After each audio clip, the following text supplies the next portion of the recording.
If you don't care about these people, that's fine with me, ma'am. That's pretty insulting. Certainly is. Where do you come off? Hi, Mr. McCain. I mean this with all due respect, sir, as an elected official for our country. We, the people, elected you to be representative of the people and against this and for this great nation. But for far too long now, and the rest of Congress, including the executive branch of government, along with the judicial and legislative, have turned your back on the American people and their core values and principles. I can say with great confidence and speak on behalf of all Americans that your actions against this country are treasonous.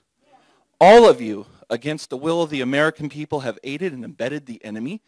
You and the rest of Congress, including the President of the United States, have went against the will of your people.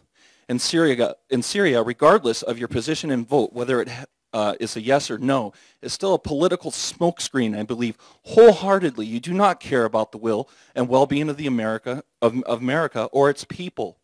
You lied to the American people about the chemical attacks in Syria.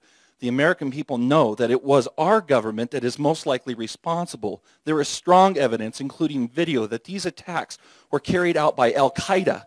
And you advocate starting a war, even maybe world war, by taking the same attack and blaming it on Assad.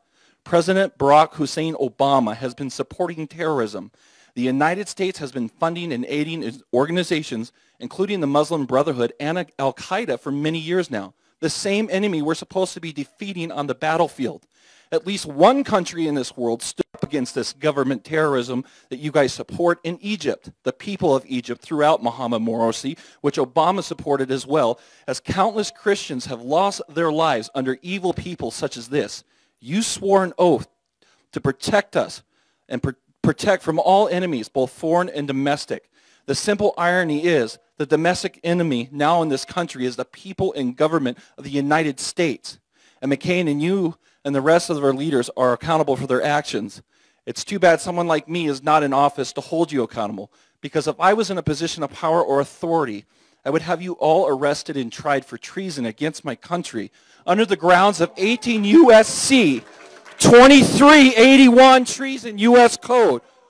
Whoever owing allegiance to the United States levies war against them or adheres to their enemies, giving them aid and comfort within the United States or elsewhere, is guilty of treason. That is the code. The American people are sick of it. This country rose up against you recently. The ratio, hang on, I have a right of free speech. I can finish.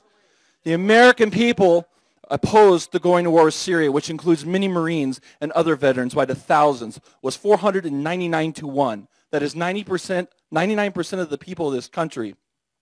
So if you and the rest of this government are truly for the American people and representatives of us, I suggest this time you listen, because nobody wants another war or strike in Syria or anywhere else. Bring our brothers and sisters home.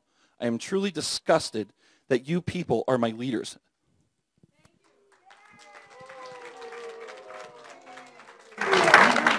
Well, sir, I look forward to you running for office. Nobody's preventing you from that, even in this treasonous country. Register, I don't know if you're registered to vote or not, and run for office, and we'll be glad to put you to the up for the voters and have their opinion. I put myself up to the voters now 8 times, and except for deviation on the way to the White House, they have approved of my performance, and yet, and I understand that there's a great deal of controversy about some issues, but honestly, sir, when you say that we are guilty of treason, that is something that, frankly, I can't dignify with a response. I can't respond to a charge like that because it would be beneath me.